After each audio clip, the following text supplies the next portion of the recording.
Many people have an opinion about the late Mzee Daniel Arap Moi, but perhaps only those who hold him dearest to their hearts made their way to the Nyayo National Stadium to offer their final goodbye in an event where sorry and sadness paved way for glitz and glamour.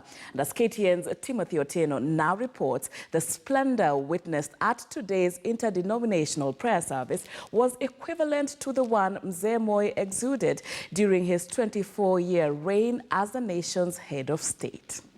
You would have been forgiven if you had thought that KANU was having its national delegates conference at the Nyayo National Stadium on Tuesday. But the hundreds who made their way here, some as early as 5:30 in the morning, did not come to mourn.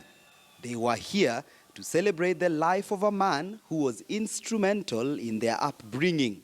Under the smoldering heat of the sun, they made their way inside a stadium Mzee Moi built 37 years ago, and one that would now be the venue of his final journey.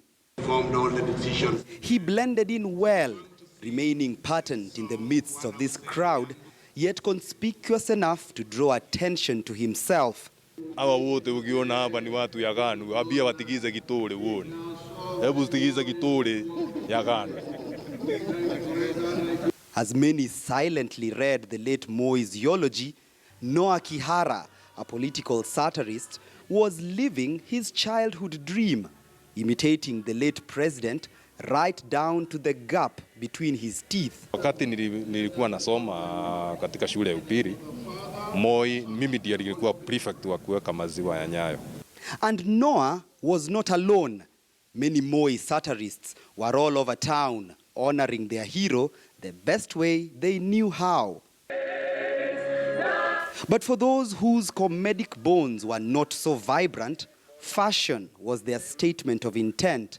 Chapter 4, verses 15. Anthony Maingi dressed to impress. Loaded with a KANU briefcase, he sang along with the crowd, witnessing history up close while drawing attention using his unique attire.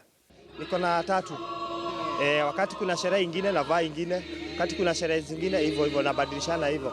Anthony's tie, a mirror similar to one Mzee Moi used to adorn back in the day.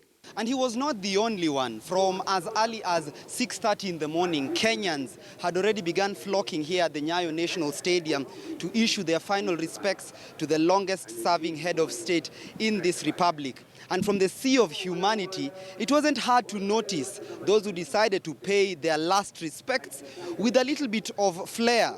People like this gentleman who is adorned with the Kenyan flag, and we'll see if we can be able to talk to him. Habari yako mzee? Mzuri sana. Paul Maina hails from Gatanga constituency in Murang'a County, but came here to witness history.